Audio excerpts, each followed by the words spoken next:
Hoy vamos a enfocarnos en un salmo, el Salmo 133. David escribió ese salmo. ¿Mm? Y bueno, un poco de trasfondo, ¿ok? Las circunstancias en las cuales David asumió el trono de Israel eran difíciles por la división que había ocurrido bajo el liderazgo de Saúl. ¿Mm? La verdad, David heredó una nación dividida que estaba por entrar en guerra civil. Fue un tiempo muy tenaz. Además de eso, David, cuando asumió el trono, primero asumió el trono en el sur de Israel, en Hebrón. Y era solamente el rey de dos tribus de Israel, Judá y Benjamín. Dos tribus. Pero ¿alguien recuerda cuántas tribus conforman el pueblo de Israel? Muy bien, 12. 12 tribus. Eso significa que 10 de las tribus estaban rechazando al rey ungido por Dios. Otra cosita que es interesante y significativa es que eran 12 tribus que provinieron de un padre. ¿Era quién? Ah, muy bien. Alguien dijo Jacob. Muy bien. Es Jacob. Hace 2 semanas nosotros hablamos de un personaje muy importante del Antiguo Testamento que era Abraham. ¿Recuerdan? Abraham. Abraham, que recibió un mandato y una bendición de Dios. Él dijo, pues Dios le dijo, usted va a ser de bendición para muchas personas. La verdad, todas las familias del mundo. Y nosotros, pues en esa charla, nosotros recordamos que ni siquiera tenía a un hijo. ¿Mm? Pero a través de los años, a través de ese proceso, ¿ok?, de esa escuela, Dios proveó a Abraham un hijo que se llama Isaac. Luego Isaac tenía 2 hijos. ¿Quiénes eran? Jacob y Esaú. Eso es importante, porque el pueblo de Israel está compuesto con los hijos de Jacob. ¿Eran cuántos hijos? 12. Y esos 12 hijos se convirtieron en los jefes de las 12 tribus. ¿Okay? Eso es muy importante para recordar. Algo que también es muy interesante es que a Dios le gusta cambiar los nombres de las personas. Antes, pues, Abraham era Abraham, ¿ok? Y pues su nieto, Jacob, también Dios cambió su nombre. Y cambió su nombre a Israel. Yo entiendo que muchas veces cuando nosotros pensamos en Israel, pensamos en el país político que tiene fronteras y es en el Medio Oriente, es un país, tiene una postura global, es un país. Y está bien, porque el nombre también se refiere al terreno que fue prometido a Jacob, a su padre Isaac y también a su abuelo Abraham. ¿Ok? Muy bien. Pero es muy interesante. Yo creo que para la charla de hoy necesitamos recordar que Israel era o es una familia. La familia de Jacob y sus padres y sus abuelos. Eran hermanos. Entonces cuando David asumió el trono de Israel, iba a ser o era el rey de esa familia. ¿Listo? Oremos. Padre, yo quiero darte muchas gracias por las escrituras. Y Señor, nosotros queremos que tú uses las escrituras, tu palabra en nuestras vidas hoy. Que tú de manera milagrosa, porque realmente es un milagro, que tú nos transformes a través de tu palabra. Y Señor, yo te pido que tú me uses como un instrumento, una herramienta en tus manos. Que este mensaje sea tuyo y que nosotros lo apliquemos, lo pongamos en práctica. En el nombre de Jesucristo. Con muchas buenas noticias para mí y además para hablar de las peleas entre hermanos.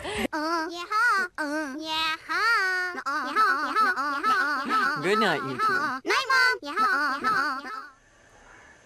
Ah! Oh, ouch! Ouch! Ouch, Charlie! Ow! Charlie, that really hurts.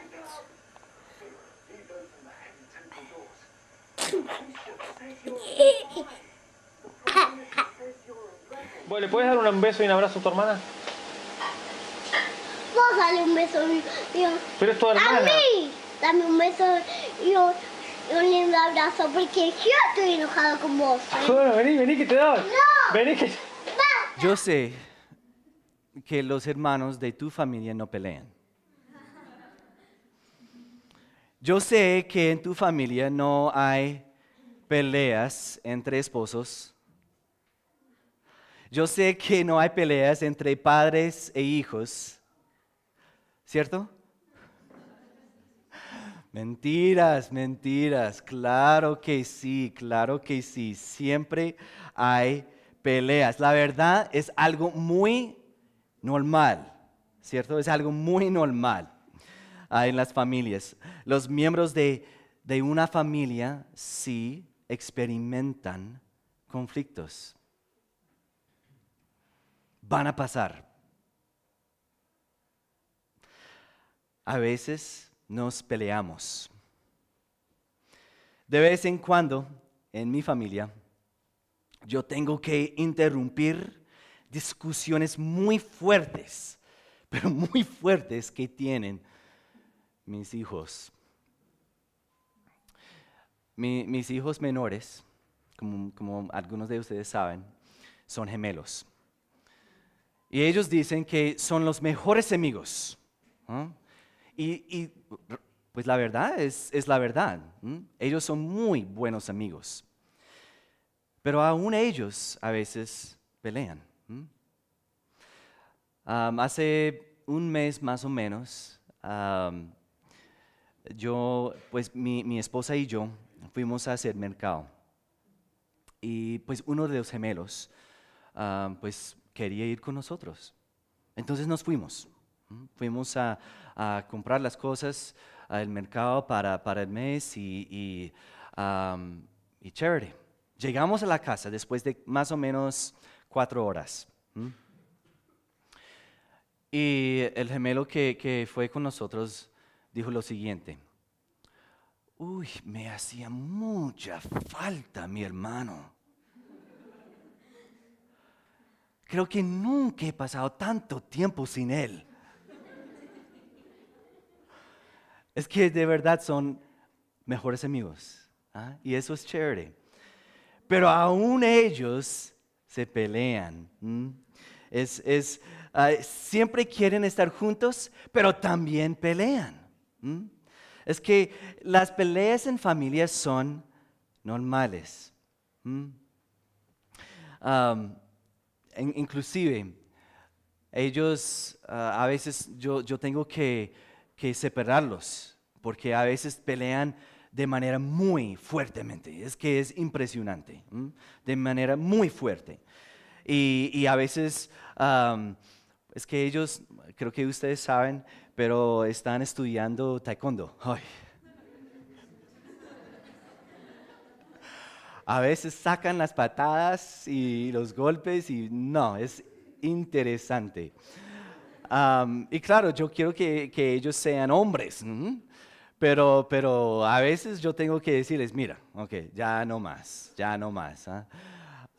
Pero mira, es que nosotros entendemos que las peleas en familia es algo no normal, es algo muy, muy normal. Ustedes sabían que Jacob era gemelo también, y a veces peleaba con su hermano. Ustedes necesitan leer el narrativo bíblico, es muy interesante. Y algunas cosas muy curiosas pasaron entre ellos. Entonces Jacob peleaba con su hermano. Interesante. Y los hijos de él también peleaban. Inclusive peleaban tanto que ellos estaban dispuestos a vender a su hermano menor, José, como un esclavo. Y lo hicieron. Y después mintieron a su padre, Jacob, Israel. Interesante. Le dijeron, uy, es que un animal salvaje lo mató. Interesante. Así era la familia de Israel. El decir que es común que los hermanos pelean no significa que es algo que nos agrada. Los momentos de desacuerdo no son gratos. No buscamos en nuestras familias el desacuerdo. No me gusta discutir con mis hermanos. No me gusta discutir con mi esposa. No me gusta discutir con mis hijos. Porque el desacuerdo es algo incómodo. La desunión es incómoda. Ahora ponte en los zapatos de David. Él tenía que gobernar a esa familia dividida. Esa familia en desunión total por un tiempo.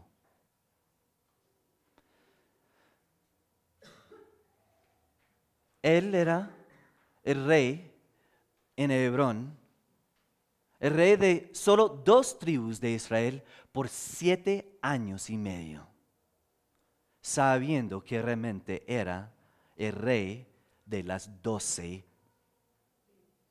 tribus.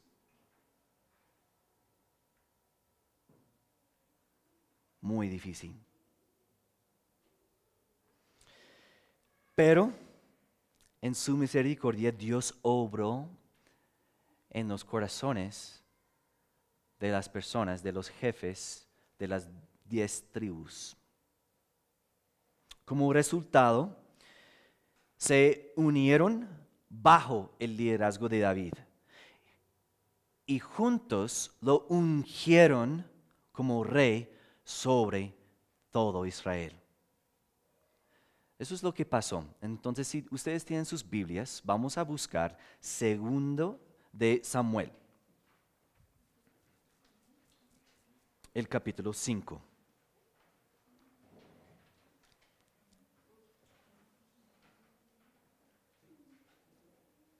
El segundo libro de Samuel, el capítulo 5, y vamos a leer los 3 primeros versículos, por favor. Todas las tribus de Israel fueron a Hebrón para hablar con David. Le dijeron, Su Majestad y nosotros somos de la misma sangre, o sea, la misma familia. Ya desde antes, cuando Saúl era nuestro rey, usted dirigía a Israel en sus campañas. El Señor le dijo a su majestad, tú guiarás a mi pueblo Israel y lo gobernarás. Así pues, todos los ancianos de Israel fueron a Hebrón para hablar con el rey David. Y allí el rey hizo un pacto con ellos en presencia del Señor. Después de eso, ungieron a David para que fuera rey sobre Israel. Por fin la familia se unió. Y escuchen cómo respondió David en el Salmo 133, cuando él vio la unidad de su familia. Yo voy a leer de la versión, la nueva traducción, ¿cómo se llama eso? ¿Cómo? La nueva traducción viviente, eso es. Solo tengo NTV acá, entonces se me olvidó. Gracias. Qué maravilloso y agradable es cuando los hermanos conviven en armonía. Pues la armonía es tan preciosa como el aceite de la unción que se derramó sobre la cabeza de Aarón, que corrió por su barba hasta llegar al borde de su túnica. La armonía es tan refrescante como el rocío del monte Hermón, que cae sobre las montañas de Sión. Y allí el Señor ha pronunciado su bendición, incluso la vida eterna. La gente judía nuevamente viajaba a Jerusalén en grupos familiares. Entonces, cuando decía que los jefes y las 10 tribus viajaron a Hebrón, tenemos que entender que fueron en grupos familiares. Y eso es interesante, ¿por qué? Porque cuando David vio a la multitud y dijo, qué maravillosa y agradable es cuando los hermanos conviven en armonía, no solamente se refirió al reino ya unido, también se refirió a familias unidas. Por lo tanto, este salmo se puede aplicar a nuestras familias y también a nuestra familia espiritual. El tema de la unidad, desde la perspectiva de Dios, no es negociable. Negociar la unidad es algo no negociable. Esto no es el negocio socio. Noten este énfasis en los siguientes textos. Romanos 12:18 dice, si es posible y en cuanto dependa de ustedes, vivan en paz con todos. Efesios 4:3 dice, esfuércense por mantener la unidad del Espíritu mediante el vínculo de la paz. Es que para Dios la unidad es algo supremamente importante. Y no es negociable. Cuando leemos las Escrituras, es fácil deducir que los hermanos no siempre ponían en práctica el valor de la unidad. Inclusive la primera familia, los hijos de Adán y Eva, Caín mató a su hermano Abel. Miriam y Aarón criticaron a su hermano Moisés. Algunos de los hijos del rey David, lo traicionaron. Aún los mismos discípulos del Señor peleaban, discutían quién era el más importante. Pablo y Bernabé decidieron partir caminos. La iglesia comenzó en unidad visible, pero cuando nosotros leemos las cartas de Pablo, encontramos historias tristes de rivalidades y división. Y desafortunadamente el tema no ha mejorado mucho hoy en día. ¿Por qué? Somos humanos. Y somos personas pecaminosas. Nuestra naturaleza pecaminosa nos afecta mucho. Las disputas familiares en nuestras casas no son nada extrañas. Es igual en la iglesia. Sin embargo, esto no nos da la licencia de ignorar el tema ni negociarlo con Dios. Gracias a Dios, el Espíritu Santo mora en sus hijos y con su ayuda podemos mantener la unidad en nuestras casas y también en nuestra familia espiritual. Entonces, el Salmo 133 ilustra el ministerio del Espíritu Santo de manera creativa. Vamos a leer el segundo versículo otra vez, por favor. Pues la armonía es tan preciosa como el aceite de la unción que se derramó sobre la cabeza de Aarón, que corrió por su barba hasta llegar al borde de su túnica. Es que a primera vista parece que este versículo está en el lugar equivocado. ¿Qué tiene que ver una barba aceitosa con el tema de la unidad? ¿Qué tiene que ver? Pues en primer lugar, necesitamos definir dos cosas. La primera es, ¿quién es Aarón?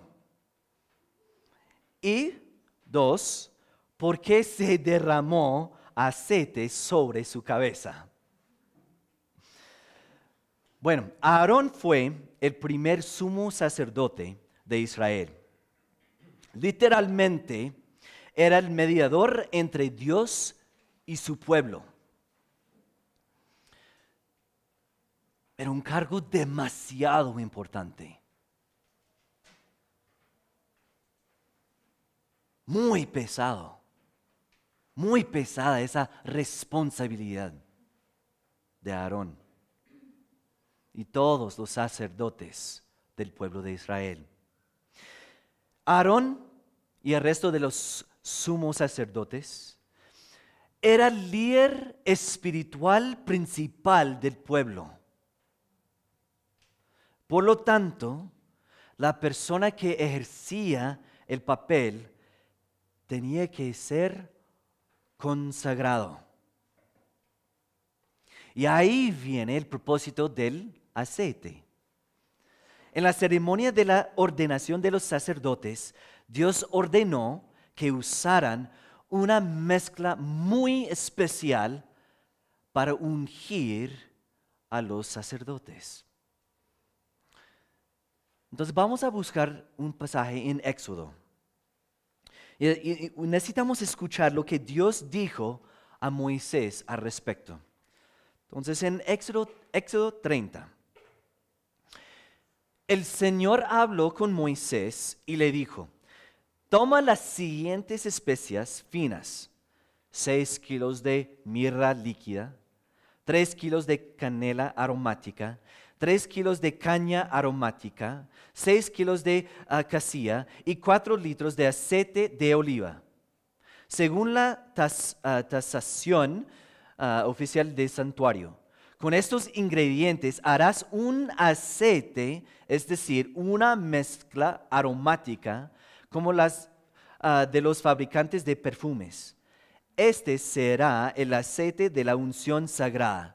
Con él deberás ungir a Aarón y a sus hijos, versículo 30, y consagrarlos para que me sirvan como sacerdotes. La función de los sacerdotes era el método que Dios eligió para mantener una buena relación con su pueblo. Para Dios esto era muy importante, demasiado importante. ¿Por qué? Porque Él quería una relación con ellos.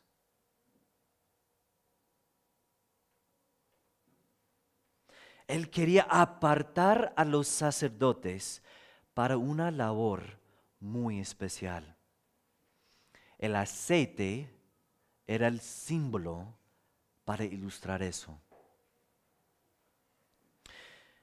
Derramaron tanto aceite sobre la cabeza de Aarón que corrió por su barba. Descendió hasta el borde de sus vestiduras.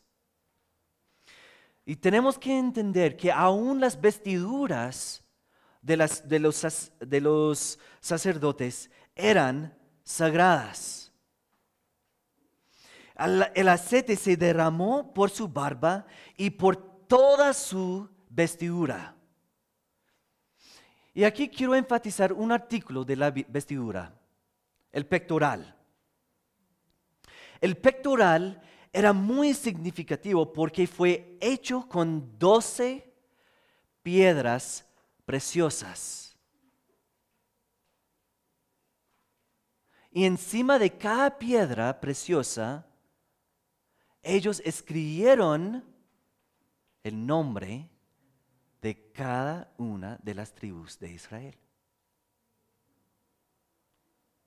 Cuando ungieron a Aarón, el aceite corrió por su barba, por su cuello y por el pectoral. El aceite bañó las 12 piedras preciosas, dando una imagen de unidad espiritual entre las 12 tribus, las familias, y también con su Dios. Además, el aceite en las Escrituras representa al Espíritu Santo. Por ejemplo, en Hechos capítulo 10, Pedro dijo que Jesús fue ungido por Dios con el Espíritu Santo. En el Antiguo Testamento, Isaías dijo que fue ungido con el Espíritu de Dios para anunciar las buenas nuevas. Los sacerdotes necesitaban el acompañamiento del Espíritu para poder ejercer su papel efectivamente, para poder enfocarse en las cosas eternas.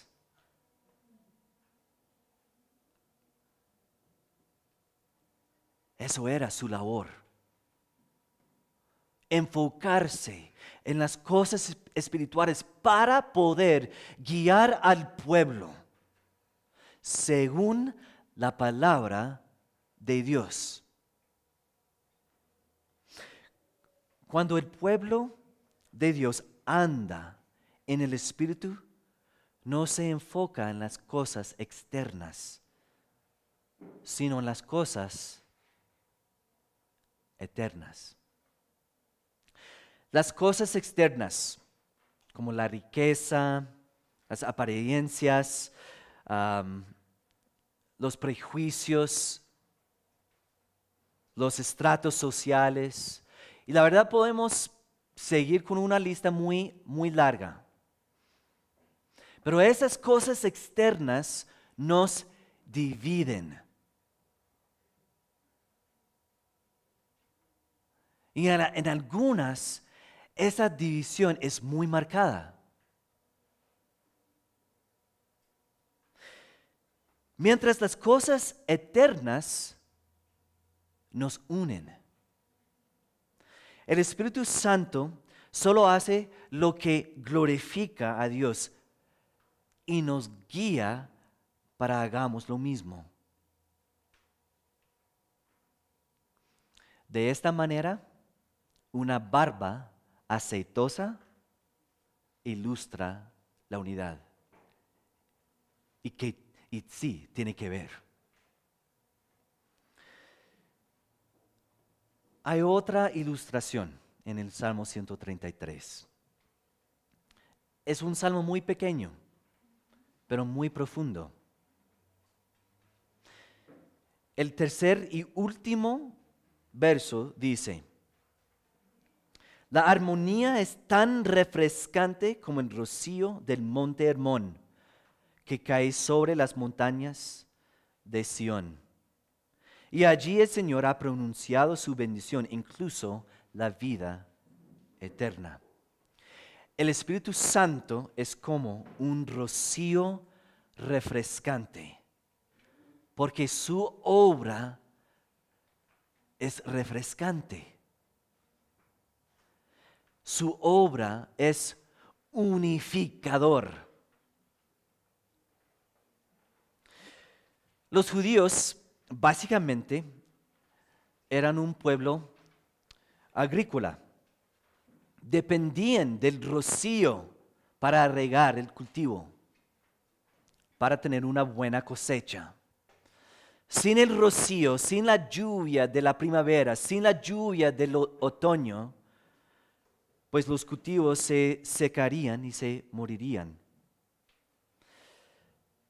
Nosotros necesitamos el refrescamiento del Espíritu Santo que viene de manera silenciosa, pero abundante, como el rocío de la madrugada. Cuando las cosas están secas, comienzan a marchitarse y desbaratarse. Pero cuando viene el rocío,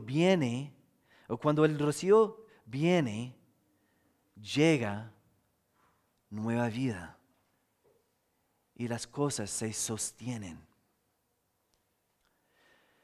La vida refleja la unidad. La muerte refleja deterioro. La diferencia es el rocío del Espíritu Santo. El Salmo dice que el rocío llega al monte Hermón. El monte Hermón es uno de los montes más altos de Israel, queda en el norte. Y el rocío llega a ese monte. Pero a la vez, al mismo tiempo, 320 kilómetros al sur, hacia el sur, queda el monte Sión. Y también el rocío llega allá. Y ese monte es pequeño. La obra del Espíritu Santo es unificador porque obra en todas las personas, sin importar el trasfondo. No importa si eres bajito o alto. No importa si eres reservado o extrovertido. No importa si eres rico o pobre. No importa tu trasfondo. Mira, tu pasado no es un obstáculo para el Espíritu Santo. Y no importa si tu pasado es diferente que el mío. Porque el rocío del Espíritu Santo llega o puede llegar a todas las personas. Su rocío es refrescante. Su rocío llega a cualquiera. Y eso nos une.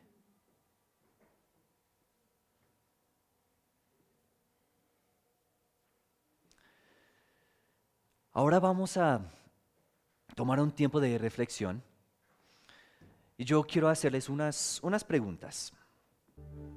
El tema de la unidad no es negociable. No es negociable en nuestras familias y tampoco es negociable en nuestra familia espiritual. La unidad es muy importante para Dios, lo cual significa que la unidad es muy importante para nosotros.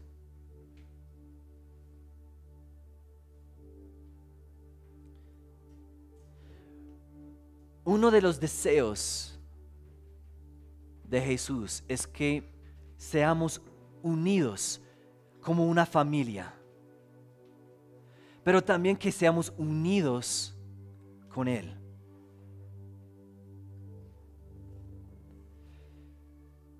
Tal vez esta mañana me dices, Scott, yo todavía no sigo a Cristo.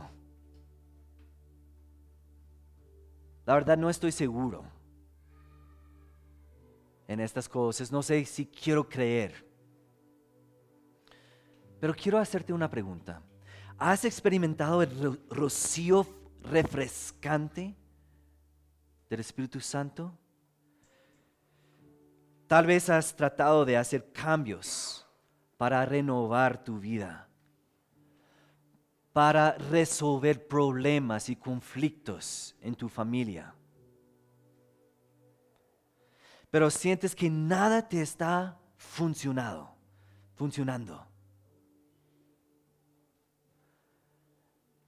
Te quiero decir algo.